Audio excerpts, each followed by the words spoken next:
Hello and welcome to part 4 of Billing 201 for behavioral health care.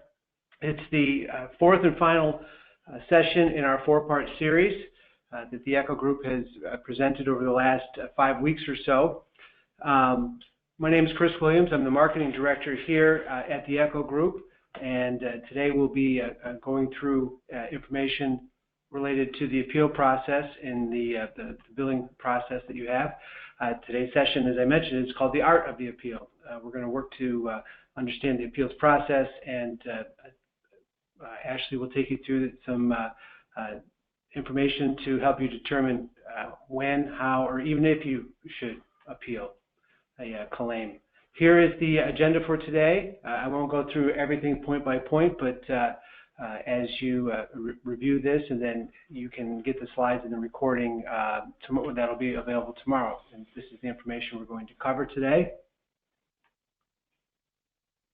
For those of you who are attending for the first time in the 4-part series, just a little bit about us, the ECHO Group. We are an electronic health record and revenue cycle management company. We provide a variety of software and services to behavioral health care organizations across the country. We've been doing that since 1981. We're privately owned and under the same ownership for the past 37 years or so. As I mentioned, we have partners in over 35 states currently, and we've offered revenue cycle services and billing services for behavioral health care organizations since 2001. Currently, 100%, each and every one of our revenue cycle optimization partners have realized improved billing performance. So that speaks quite a bit to the quality and the expertise that the ECHO Group is fortunate to have in-house with regard to billing services. If you're a current partner of the ECHO Group, you've heard about this before, and if you have never attended our peer-to-peer summit, our annual user conference is coming up in October, the 16th to the 18th in Portsmouth, New Hampshire. Nothing like fall in New England. This is our 15th year, and we come together every year for what I like to call 3 days of peace, love, and software, but it's a tremendous opportunity for our partners to get together, compare notes among themselves, share information about advances that they've made using our software, and also for us to share and make accessible our staff of programmers and professionals and leaders so that we can work with you folks to help improve the technology that you're using and to help you do what you do even better. Another reminder, if you didn't attend our Billing 101 series, the 4-part series preceding our 201 series, that information is available on demand. The website is at the bottom of this slide. You can access the information there. You'll get copies of the presentations for all 4 parts and also recorded versions of all 4 parts of that webinar series. And so without further ado, I'm going to turn things over to Ashley Gore. She's our Director of Revenue Cycle Optimization. She's been with the ECHO Group for a number of years and is our leader of our Revenue Cycle Management team. Has a significant amount of experience and expertise in revenue cycle management services and billing for behavioral health care. So without further ado, take it away, Ashley. Again, my name is Ashley Gore. I'm the Director of Revenue Cycle Optimization here at ECHO. I've been in this field for over 12 years now and have been with ECHO for 4 years. So going over the appeals process, just to kind of get into what an appeal actually is. When the provider of service disagrees with a payer's determination on how a claim is processed, they can send supporting documentation disputing the determination, whether it be a full denial or a partial denial. The appeals process is an important part of revenue cycle. Every organization faces denials, no matter how minimal. the national denial rate benchmark is approximately 5 to 10%, with of course below 5% being the most healthy. It's important to know what your most common denials are and how to adjust workflow processes to eliminate those denials. I'd say the most common denials that I see when working with agencies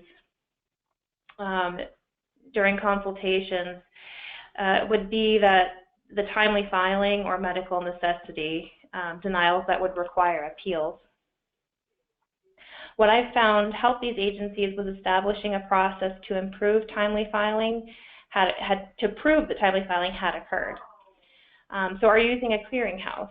All submissions are tracked, so you do have a way to document that a claim was successfully sent to a payer from that clearinghouse. If you submit electronically, you could always save those electronic billing files, and also when you upload them either to a payer portal or a secured FTP, oftentimes you have a reference number that generates. So saving that reference number and having it, saving it with the corresponding file, or using a print screen, if you just get a date, time, and stamp upon your submission, that also can be used to prove that you did have a timely submission. If you bill on paper claims, you can send them certified, of course, which would give you the receipt from the payer stating that they did receive your claims in the mail. Or if you scan a copy of those claims in a batch to your computer or to a secured area, since the bill date is listed in the signature box of those claims. All of those methods can be used to prove timely filing. Any interruption in cash flow is negative, but oddly enough, many organizations don't appeal denied claims, which is unfortunate because many times those claims are payable. You just need to know how to prove it to the payer. Unfortunately, denied claims are not always clear-cut. Payers don't print the word denied in big letters across the top of the claim form. In fact, the word denied may not appear at all on the remit. Often the payer simply states that the reimbursement amount for the claim is $0, and they include an adjustment code which references how they came to this determination. Those adjustment codes are not always clear. You can't effectively appeal until you understand why the payment was denied. You can find a helpful tool in identifying the origin of a denial by visiting the X12 Washington Publishing Company website and searching for those adjustment codes. And we did include that website on the slide as well. Additionally, most payers have online tools or documentation that breaks down the claim adjustment reasons, which is also known as CARC, or the Remittance Advice Remark Code, also known as RARC, on the remits. Provider reps or other contacts with the payer are also beneficial if you're able to establish a good working relationship with them, because they are able to work with you in accepting large-scale resubmissions on claims. If you have a particular denial reason that's affecting a large amount of claims, they've been pretty good with us for different payers in different states even, in accepting projects, whether it be a spreadsheet that we've been able to compile a list of claims and claim numbers for them to reconsider, or a provider rep working with the claims department to accept a file with all of the affected claims included in that electronic file, and then making sure that those claims are separately processed by the claims department so that it doesn't trigger the same denial the second time around. We've been successful in having them review and reprocess claims that denied due to an issue with their claims editing software. So when you submit claims to a payer, there's not really a person there getting all of these claims, they're going through a computer system. And that computer system is not always as complex as some of the states that have rather complex requirements. So what I've found, especially with those states or MCOs, is that these claims will be submitted to the payer and the payer will deny them, and it actually was an issue with their claims editing software. So we've been able to successfully go in and resolve these issues with the payers and have them reprocess these claims internally, so that because it was an issue on their end. Now, it does take a little bit of work effort on your end or on our end to make sure that they have a list of all of the claims affected, but we've been really successful with getting them to actually reprocess those claims since it was their editing software. And then, of course, leave it up to them to work with their internal organization to make sure that that doesn't continue to happen on future claims.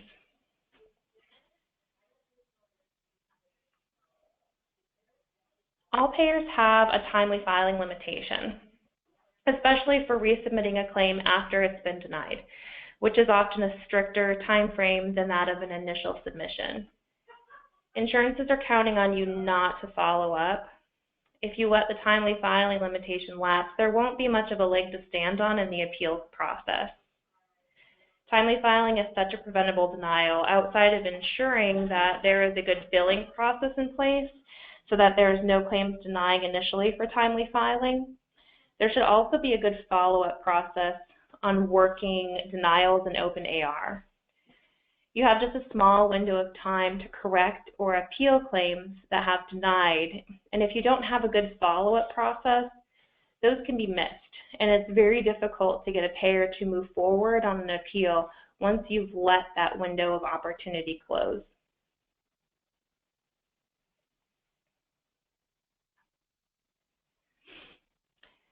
Each payer has a different appeals process. You should maintain up-to-date companion guides from each of the payers that you bill for, if available. The companion guide or provider portal for the payer will give you details on what their appeals process is. A lot of times there's a form required that needs to be submitted with the appeal documentation. With Medicare, they have a Medicare redetermination request form. If you're familiar with Beacon, they have a 90-day waiver form for timely filing. So each payer kind of has its own requirements, and some of them do have forms, and if those forms aren't submitted with the appeal, then they won't process it. So you really need to become familiar with their protocols. And becoming familiar with the payer protocols to understand your options if your first appeal attempt is turned down is really helpful, because most payers have multiple levels of appeals. And even a grievance process if you disagree with the outcome of those appeals after you've exhausted that process. Don't let the older claims go. If you think that you're owed those funds and it's a large dollar amount, look into contacting your provider rep for one of the mass resubmission projects that I discussed previously, or even negotiating a settlement. As an example, I worked on an account that had open AR going back at least 4 years. And this was money that at this point was considered a loss to the organization. And we've been pretty successful at getting in contact with the payers and establishing a relationship with them and explaining the issues that led to these outstanding claims. And it was, of course, not just one issue, but multiple issues. And in a lot of cases, they will work with you. And in this example, this payer actually did not have a process for settlements or anything of that nature, but in working with us, was able to establish a settlement process and follow through with negotiating a settlement for those older claims that at that point had been considered a loss and wasn't going to be collected at all. So there are options out there even for the older claims. So definitely research and talk to different provider reps or different departments at the payers to make sure that you're exhausting all of your options before you write anything off or before you don't pursue those balances.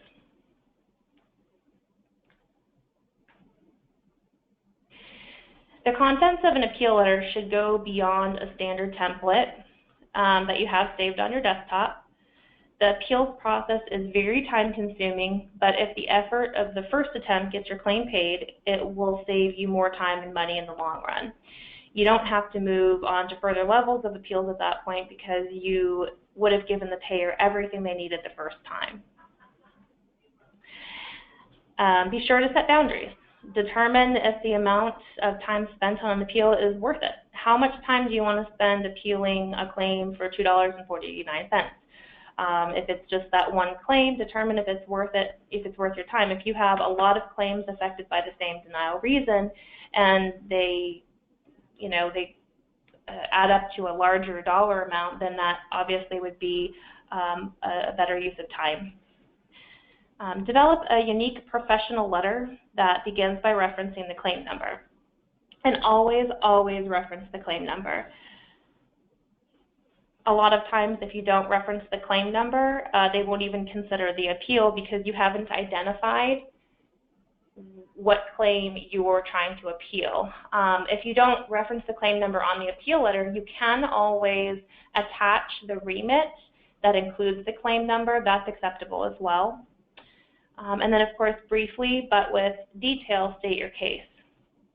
Reference any payer guidelines or fee schedules, CMS determinations, any type of documentation that you need to support your reasons for appeal. If you've seen the same service denied for multiple patients, you can always compile those appeals and present them together for reconsideration. Just be sure to reference each of the claim numbers so that they know, again, which claims you're referring to. Train your clinical staff. Telling a payer that you've sent everything you have is not going to sway their decision. If everything you have is not sufficient to support the medical necessity, at that point I would determine what would have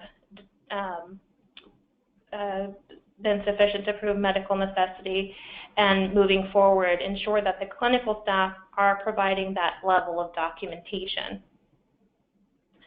I've had the opportunity to network with a lot of professional coders that work in appeals for major payers such as Blue Cross Blue Shield and Optum, and they actually love it when a provider can figuratively drop the mic, meaning that the payer stated their case with a denial, and the provider was able to come back with a clear-cut rebuttal and that the payer couldn't argue with. Insurance companies live, eat, and breathe to deny your claims, so if you can hand them something that can't be argued, you should really document what that process was, that brought you a successful determination on that appeal. Once you've determined what steps need to be taken for that particular payer to overturn a denial, make sure it becomes part of the standard workflow process for appealing to that payer, and that all members of your team have access to that information so that if they come across a similar situation, they are able to look at the documentation and ensure that they have the same exact problem, and they're able to spend less time researching what's needed to move forward with that appeal, and they can just follow the steps that were taken from the other team member.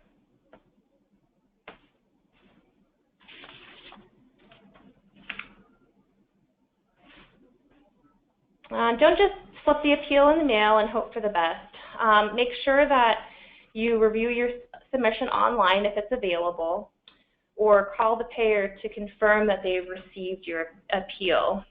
Make sure you are noting in the software, there's usually an area to make notes. Make sure you note the date, time, name of the representative that you spoke to, and a reference number if they have one available for the call.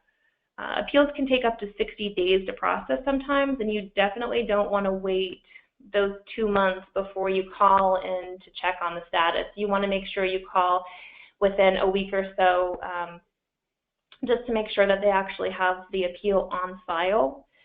And you know, if you wait the 2 months and then realize that it was lost in the mail somehow, or they somehow just didn't receive it, you'll then have to resubmit it again, and it would have, you know, wasted that 2 months. So definitely always call and check in after a week or two.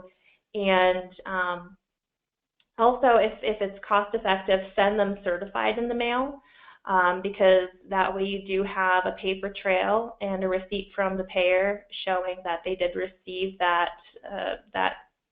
in the mail. And you can always determine if there's a fax number as well. A lot of times there's a fax number specifically for appeals, and of course with a fax you would get your confirmation right away with that. And it saves on postage as well. Tracking your appeals, make sure you have an organized process for tracking the appeals. If you are talking to a representative, whether it be provider rep or the claims department, make sure you're tracking these phone calls and tracking when they're received, and if they give you a time frame in which the appeal will be processed, make sure you're kind of setting a tickler for yourself to follow up within that time frame, so that if anything else is required, or if you are going to be needing to send a second level, third level, or a grievance appeal, that you're able to do that in a timely manner, so that you don't end up hitting any type of timely filing limitations.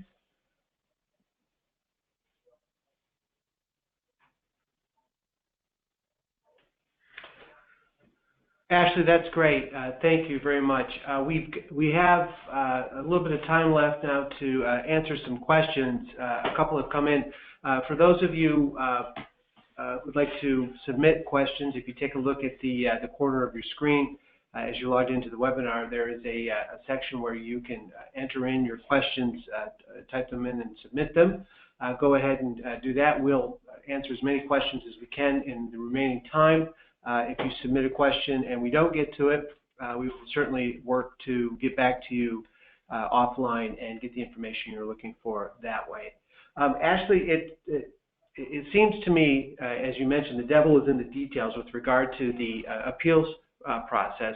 One of the questions that came through is, what are the most common sorts of denials that are missed when you're thinking about going through the appeals process? Well, I think medical necessity is a big one. When something's denied for medical necessity or for timely filing, and again, you've already sent all the supporting documentation that you have, or you think you don't have the documentation to prove that you submitted something timely. It could be that it's just a small detail that's needed. As I mentioned earlier in the presentation, if you use a clearinghouse or if you bill electronically or on paper, there are different methods of tracking timely filing, and for medical necessity, it's just a matter of determining what is proving medical necessity and making sure that all of the clinical staff is aware that that documentation is needed in order for those claims to be paid. Typically, when you have claims that deny for like a diagnosis or something along those lines, and a type of clerical error or something like that, those can usually be corrected instead of appealed, but there are instances where they need to be appealed, such as with like a diagnosis. If the diagnosis you feel is an accurate diagnosis for the service that was provided, it again may just be that their editing software denied it right off the bat, and you have to prove to them that that is a billable diagnosis for that service. And again, that would just be with checking into payer guidelines or CMS guidelines and providing that documentation in the appeal. And then they don't have anywhere to go from there because it shows that that is a billable diagnosis. So it really depends, but there's definitely different denials and different documentation that can support the appeal for them. You've mentioned a couple times now the idea of the computer reviewing process that the payer has. How do you identify that the challenge may be with their system, just misreading or misinterpreting the information as it's said? It takes a lot of research. I'm trying to think of an example. There was, just as an example, we had a bill code place of service combination that was denying on a large scale.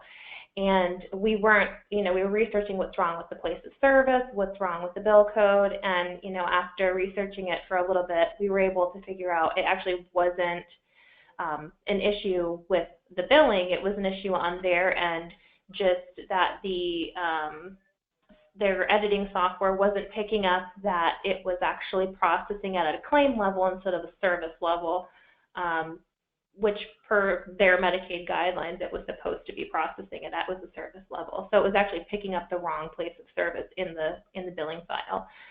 So again, it's just a matter of researching and working with the provider rep is usually what we have to resort to at that point, because the claims department can't always help. They kind of have their script and they have the information they have in front of them, so it kind of takes a different level of research and a different level of abilities at the payer to kind of research that with you to find out what the problem was.